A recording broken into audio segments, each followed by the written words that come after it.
Hello दोस्तों, welcome to my channel world book.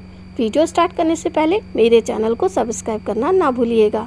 आज हम जिस बुक के बारे में बात करने जा रहे हैं उस बुक का नाम है मन सताए तो क्या करें, जिसको लिखा है सर श्री द्वारा। दोस्तों, इस वीडियो को अंत तक ज़रूर सुनिएगा, क्योंकि इस वीडियो के ज़रिए आपको जानने को मिलने वाला है कि हमारा मन हमें क्यों सताता है और उसके क्या क्या कारण हैं, और उसके साथ ही अगर हमारा मन हमें सताए तो क्या करें, इसका भी सॉल्यूशन आपको जानने को मिलने वाला है।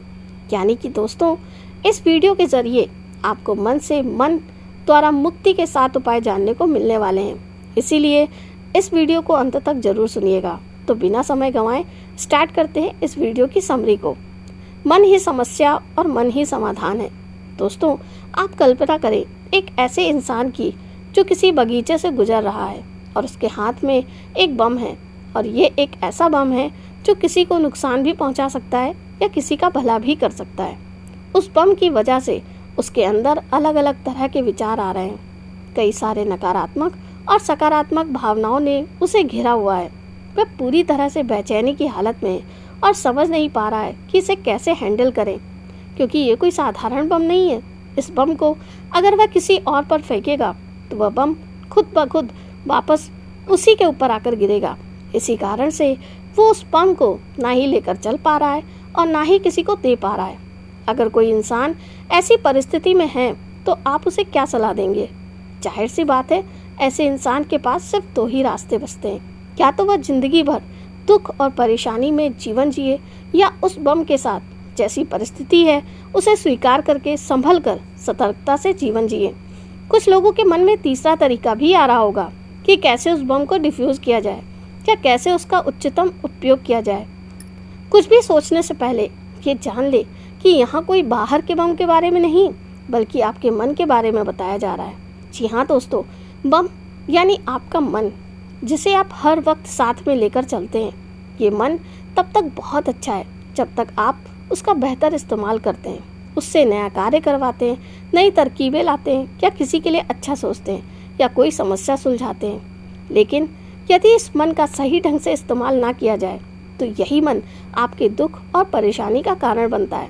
इंसान को अपने मन को संभालना नहीं आता है, इसलिए अक्सर वह उससे लड़ता झगड़ता है और परेशान का होता रहता है। दोस्तों, जीवन में अधिकांश लोगों की यही समस्या है। उन्हें मन के साथ क्या करना है ये पता ही नहीं होता। जैसे कि कहाँ मन की सुननी है, कहाँ उसे चुप कराना है, उसकी कौन सी बात पर विश्वास करना है, कौन सी बात पर नहीं करना है।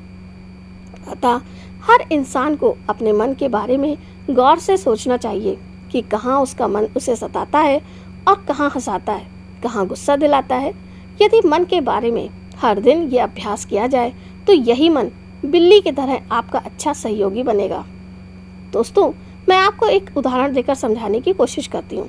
एक इंसान के पास एक बिल्ली थी जिसे वह बड़े प्यार से घर लेकर आया था। शुरुआत में उसे बिल्ली से बड़ा ही लगाव था, मगर जैसे जैसे समय बीतने लगा उसे बिल्ली से परेशानी होने लगी, क्योंकि वह बिल्ली हमेशा उस इंसान के पीछे पीछे रहती थी। जब देखो तब खाने की चीज़ें में मुंह मारती थी। जब तक उसे खाना ना दो वह पीछा नहीं छोड़ती थी। एक दिन बिल्ली से पीछा छुड़वाने के लिए वह इंसान उसे कहीं दूर छोड़कर आया, मगर बिल्ली फिर उसके पीछे आ गई। दूसरे दिन वह बिल्ली को रेलवे ट्रैक पर छोड़ाया, मगर कुछ समय बाद बिल्ली फिर से घर वापस आ गई। ऐसा कई बार होने पर वो उसे जंगल में छोड़ने गया, मगर घर वापस आते वक्त खुद ही घर जाने का रास्ता भूल गया। परेशानी की हालत में सोचने लगा कि अब क्या करें, तो उसे वही बिल्ली दिखाई दी और वह उसके पीछे पीछे अपने घर तक पहुंचा। ऐसा ही कुछ हमारे जीवन में भी होता है। जिस मन से हम परेशान होते रहते हैं, दरअसल वही मन हमारी खुशी और विकास का कारण बन सकता है। अगर उसे सही प्रशिक्षण दिया जाए तो वही मन हमें समस्याएं, दुख, परेशानी के जंगल से वापस भी ला सकता है। जैसे जो सीढ़ी ऊपर जाती है वही नीचे भी आती है, उसी तरह मन द्वारा ही मन की परेशानी से मुक्त हुआ जा सकता है। इस मन को ऐसा कुछ मिले कि वह भले ही चंचल हो, मगर हम उसका इस्तेमाल अपनी आज़ादी, खुशी और शांति पाने के लिए कर पाएँ। ऐसा होने के लिए ज़रूरत है बस मन को सही समझ और दिशा मिलने की। फिर यही मन हमें हर परिस्थिति में आनंद देगा। मन को यदि सही दिशा और समझ नहीं है तो वह खुद को सताता है, खुद को ही हंटर मारता है, उसे कोई रोकता नहीं है, इसलिए ये खेल चलता रहता है। अब समय आया है मन को समझाने का कि तुम अपने आप को ही परेशान कर रहे हो।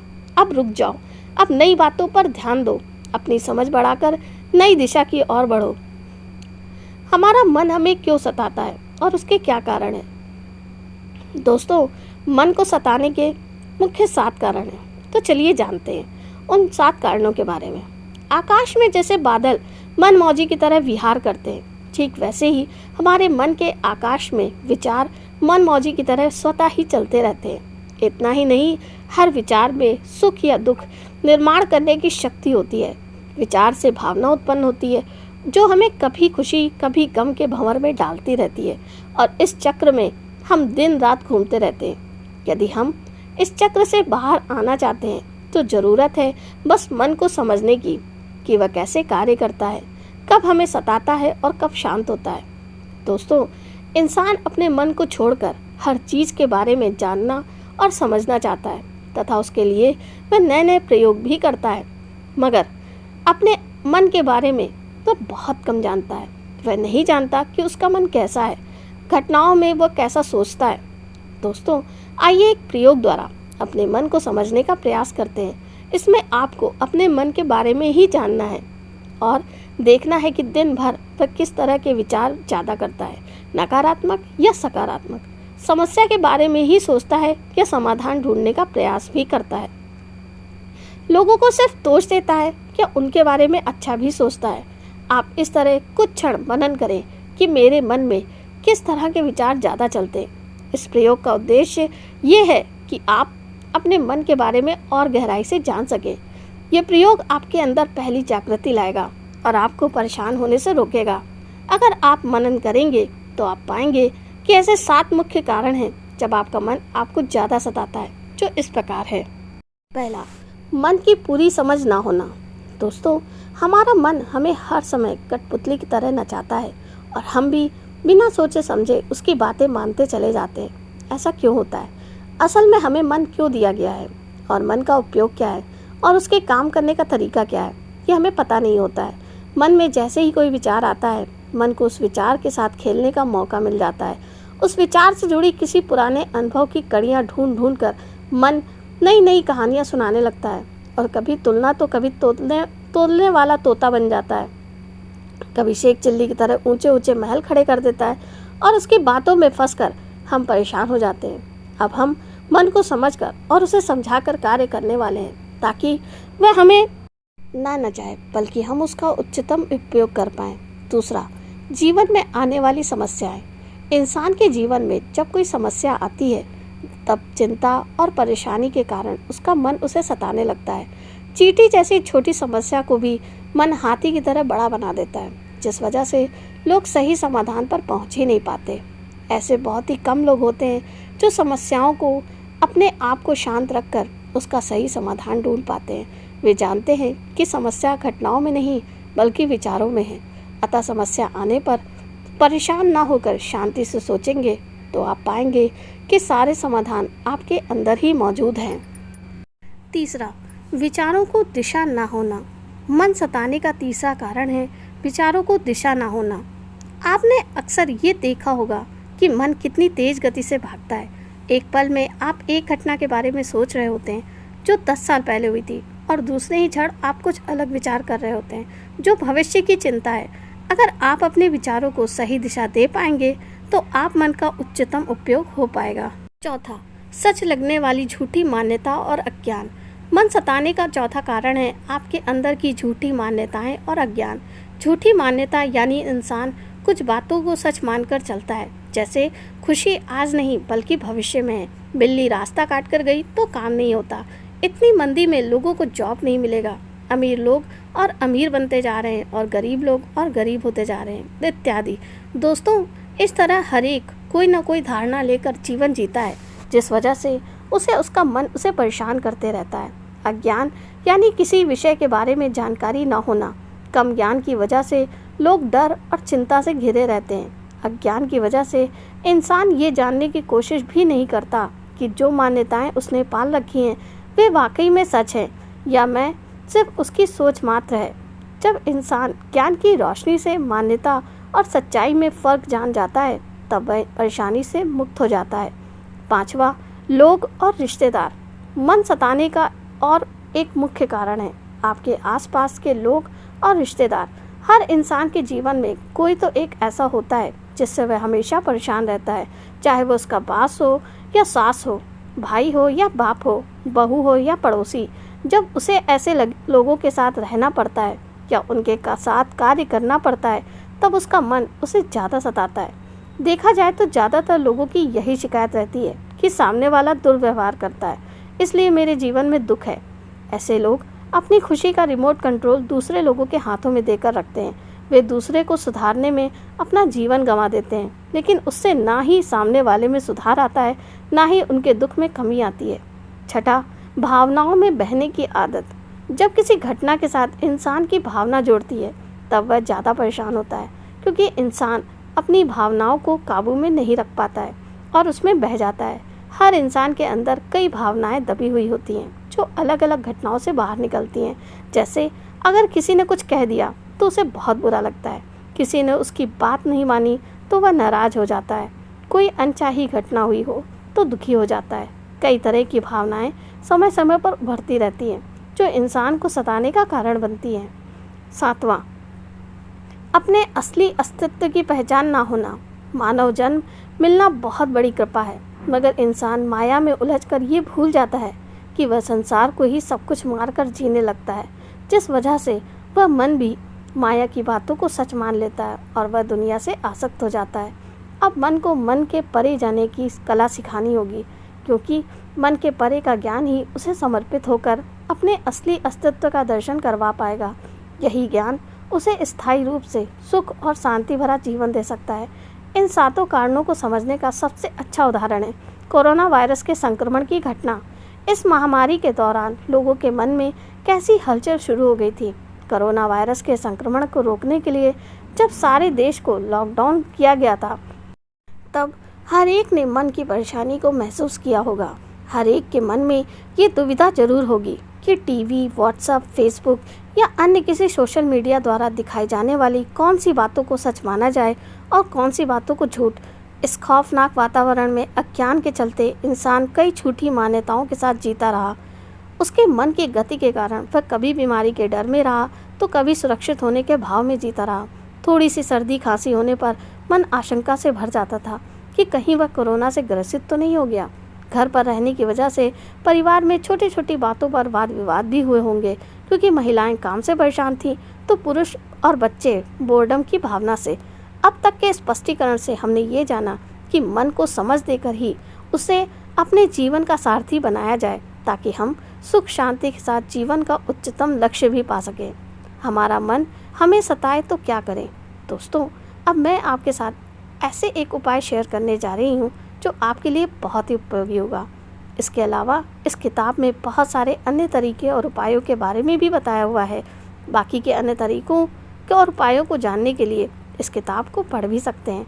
कि सोचने से मन शांत होगा। दोस्तों, विश्वास कीजिए, इंसान को सबसे ज़्यादा परेशानी उसके अपने मन से होती है। जी हाँ, मन, जो इंसान को दिखाई नहीं देता। हर इंसान को यही लगता है कि सामने वाला इंसान घटनाएं, दृश्य, परिस्थितियाँ उसकी परेशानी का कारण हैं, मगर हकीकत ये है कि इन सभी में इंसान को असल में जो परेशान करता है वह है उसका मन। जैसे कोई इंसान आपको गाली देकर जाए तो आपका मन आपको चैन से बैठने नहीं देता, वह लगातार आपको सताता रहता है जब तक कि आप उस इंसान को 2 बातें सुना नहीं देते। सामने वाला तो आपको एक बार ही गाली देता है, मगर आपका मन आपको 10 बार वही गाली सुनाता है, जिस वजह से आप परेशानी का शिकार हो जाते हैं। उसी तरह जब कोई आपकी तारीफ़ करता है तो आप फूले नहीं समाते। आपका मन तारीफ़ों के जुमले सोच सोच कर खुश होते रहता है। हालांकि वह इंसान एक बार तारीफ़ करके चला गया, मगर मन उसे याद करके सुकून और आनंद महसूस करता है। दोस्तों, कहने का अर्थ है कि लोगों या घटनाओं का इंसान के मन पर उतना असर नहीं होता जितना कि उसके खुद के विचारों का होता है, फिर वह अच्छा हो या बुरा। अतः समझें कि ये मन आपके लिए वरदान भी है और अभिशाप भी। मन का महत्व जरा सोचिए, अगर हमारा मन ही ना हो तो इंसान का जीवन कैसा होगा। दोस्तों, क्या बिना मन के आप जीवन जीना चाहोगे? आइए मन के महत्व को एक काल्पनिक उदाहरण से समझते हैं। कल्पना करें एक ऐसे इंसान की जो कोमा में है। उसे कोमा में बाहर लाने के लिए डॉक्टर के पास 2 प्रकार के इंजेक्शन उपलब्ध हैं और दोनों इंजेक्शनों की विशेषताएं अलग अलग हैं। डॉक्टर ने आपको उन दोनों में से ही एक ही इंजेक्शन चुनने का मौका दिया, तो आप उनमें से कौन सा इंजेक्शन चुनेंगे? पहला इंजेक्शन इंसान को कोमा से बाहर तो लाएगा, मगर इससे इंसान सिर्फ यांत्रिक किस्म का यानी मैकेनिकल जीवन जिएगा, बिल्कुल रोबोट की तरह।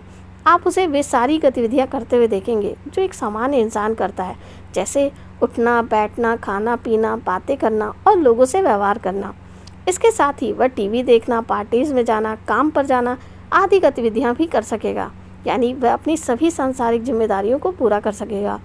आखिर जब उसका समय आएगा तो वह संसार से विदा हो जाएगा, लेकिन उसमें एक कमी होगी, वह ये कि उसका मन यानी उसके भाव और विचार निष्क्रिय हो जाएंगे। उसमें सोचने और समझने की शक्ति नहीं रहेगी। वह भावनाओं और संवेदनशीलता के द्वार बंद कर चुका होगा। वह करुणा, सहानुभूति, धैर्य, साहस, प्रेम, खुशी, निराशा जैसे भावों को महसूस नहीं कर पाएगा। वह लंबी उम्र तक जीवन तो जिएगा, मगर एक रोबोट की तरह। दूसरे इंजेक्शन के साथ वह सामान्य जीवन जी पाएगा। उसका मन पहले की तरह कार्य कर पाएगा। वह अपने अंदर सारी भावनाओं को महसूस कर पाएगा। उसे दुख, चिंता, तनाव, निराशा, हार जीत जैसी भावनाओं के तूफान का सामना करना पड़ेगा, जिसके चलते वह कभी कभी रास्ता भी भटक जाएगा। मगर इस बात की पूरी संभावना है कि वह जीवन के उतार चढ़ावों का सामना करके एक विजेता की तरह उभरेगा। वह कोई अनमोल चीज़ की रचना कर पाएगा जो दुनिया में बदलाव लाएगी। दोनों इंजेक्शनों की विशेषताएं जानने के बाद अब आप कौन से इंजेक्शन का चुनाव करेंगे और क्यों? कुछ देर इस पर मनन करें। जब आपका चुनाव हो जाए तो खुद को उस इंसान की जगह पर रख कर देखें और अपने चुनाव पर विचार करें। अब जिन्होंने पहले इंजेक्शन को चुना है वे समझें कि ये चुनाव गलत नहीं है, मगर इस चुनाव में इंसान के विकास की संभावना कम हो जाती है। यदि उसमें सोचने समझने की शक्ति ही नहीं है तो वह जीवन से ज़्यादा कुछ सीख नहीं पाएगा, क्योंकि उसके लिए हार जीत, सुख दुख, मान अपमान सब एक समान है। उसे ना कुछ पाने की खुशी होगी और ना ही कुछ खोने का दुख। इसलिए जिन भी लोगों ने पहले इंजेक्शन को चुना है उन्हें अपने चुनाव पर फिर से मनन करना चाहिए। लेकिन जिन लोगों ने दूसरे इंजेक्शन का चुनाव किया हुआ है वे बधाई के पात्र हैं, क्योंकि वे अब जीवन में मन का महत्व समझ रहे हैं। यदि मन ना हो तो इंसान और जानवर में कोई फर्क नहीं रह पाएगा। जानवर भी अपना कार्य करते हुए जीते हैं, मगर वे कुछ नया निर्माण नहीं कर पाते। विश्व को आगे बढ़ाने में उनका योगदान नहीं होता, जबकि इंसान अपने मन और विवेक की शक्ति से विकास की तरफ बढ़ता है। घटनाओं में हमारे मन में जो भावनाएं उभरती हैं, जो विचार उठते हैं, वे दरअसल कुदरत द्वारा हमें मिला हुआ तोहफा है, क्योंकि नकारात्मक भावनाएं आने पर ही हम उससे मुक्त होने के लिए कुछ नया सोचते हैं। हम जहाँ हैं उससे आगे बढ़ने का प्रयास कर पाते हैं। याद करें, आज तक जीवन में जब भी दुख आया है, मन ने आपको बहुत सताया है या कोई परेशानी आई है, तब जाने अनजाने में सही आपका विकास ही हुआ है।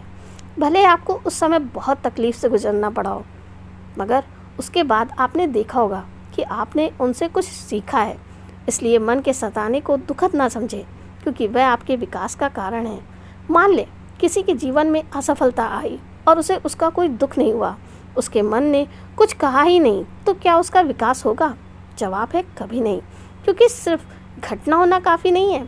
उसके बाद जो विचार या भावनाएं उठती हैं वो इंसान के जीवन में बल का कार्य करती हैं, और यही बल विकास का कारण बनता है। दूसरे इंजेक्शन का चुनाव करना ही उच्च विकल्प है।